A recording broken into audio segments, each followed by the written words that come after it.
balat sa paa at likod ng bata na maaaring pagmulan ng impeksyon. Wala po magawa, ganun talaga. Pero masaya ka pa rin. Opo, siyempre anak ko po siya. Yes.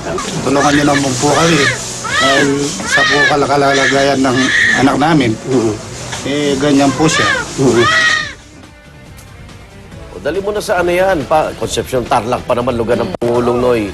Dali mo na sa public hospital, government Para hospital ma-check dyan sa up. Tarlac. Sana tulungan sila. Anong kondisyon Malakas ang talaga? iyak ng bata. Na-media na eh. Kaya... Lakas. At samantala muling nagpasiklaban naman ang mga chef sa isang cooking competition, pero mga nagluluto sa labanang ito, mga nasa loob ng kulungan. Ito po ang tawag nila sa contest na ito ay Iron Bar Chef Championship. At sa kanilang galing sa kusina, akalain mo nasa hotel ka sa kanilang mga handa. Karamihan sa 6 na grupo mula sa medium at maximum security compound sa Bilibid at walang formal training sa pagluluto. Pero sa loob lang ng 1 oras, nakapagluto na silang iba't ibang potahe gamit ang ingredients na nakuha sa loob ng Mystery Bayong. Isa lang ang cooking showdown na ito sa Reformation Programs ng Bureau of Corrections para sa inmates. Ang ganda! Wala mang formal ano yan eh. Sanay sa pulutan yung mga Alam mo yan. Galing yan. Tsaka yung iba dyan, mga chemist. Oo. Nang Shabu Laboratory. Pero alam mo, Sanay na magluto yung mga yan.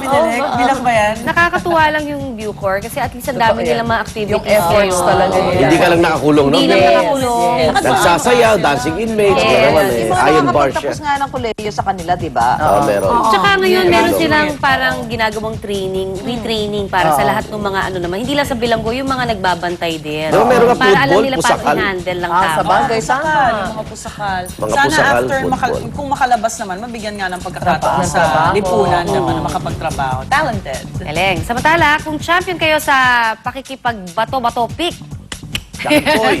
ayan. Aba, humanda na raw kayong matalo kapag nakaharap ninyo naman ang robot na ito mula sa Japan. Wala pa raw kasing nakakatalo sa robot na ito. Aba, papaano daw kasi kaya niyang malaman ang gagawin mong move? At sa bilis ng kanyang sensor, 1 millisecond lamang daw ang kanyang kailangan para magdesisyon kung bato, papel o gunting ang ipantatapat niyang move sa kalaban. Ulan, Aba. ulan. Pero Paano di ba kung pako? nakaprogram na siya? Wala. So, nahulaan niya. May God pa eh. May Kung God papel tayo. ka, nahulaan niya, gunting siya, gano'n. Nahulaan niya agad. Parang thinking robot yata to eh.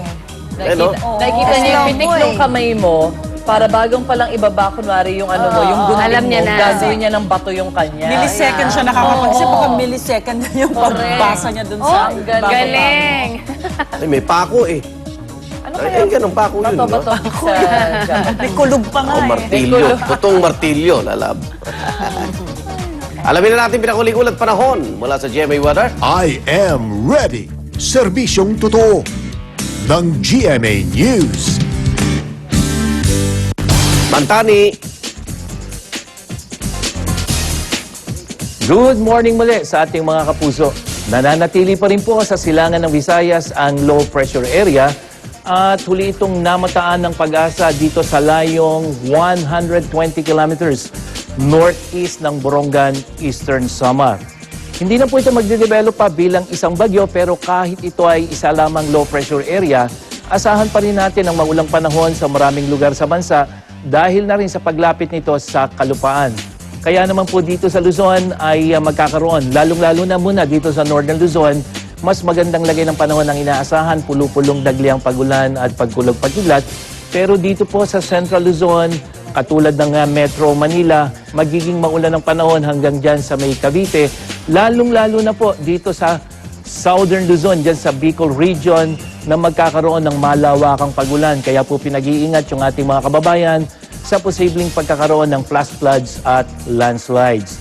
Diyan naman sa Kabisayaan, kalat-kalat na dagliang pagulan at pagkulog-pagkidlat din ang inaasahan hanggang dyan po sa Mindanao na mayroon ding mataas na posibilidad ng pag-ulan.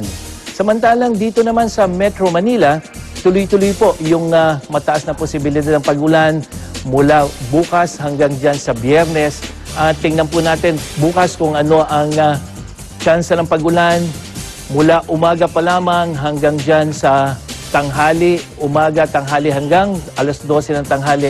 Mataas po ang posibilidad ng pag-ulan. Kaya payo natin doon sa ating mga kapuso, lagi po kayong magbaon ng inyong mga payong, kapote at bota. At dito naman sa Metro Manila, Sumikat ang araw kanina sa ganap na 5:31 ng umaga at muling lulubog ito mamayang hapon, 6:29. Ano man ang panahon, magplano, magsiguro, makibalita sa GMA Weather. Ako po si Nathaniel Cruz para sa I Am Ready, serbisyong totoo ng GMA News. Maraming salamat, Mantani. Kaya para po sa kumpletong umaga na siksik sa mga balita, impormasyon at masasayang morning gimmick, tambay lang kayo mga kapuso dito sa Unang Hirit!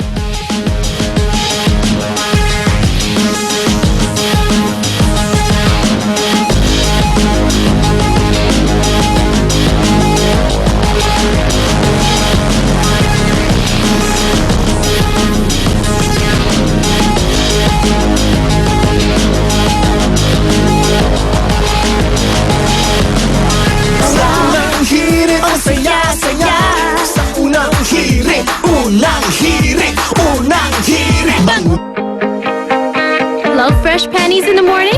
Have it all day with all new Carefree. Specially designed to absorb everyday wetness and odor instantly. So you're cleaner and drier.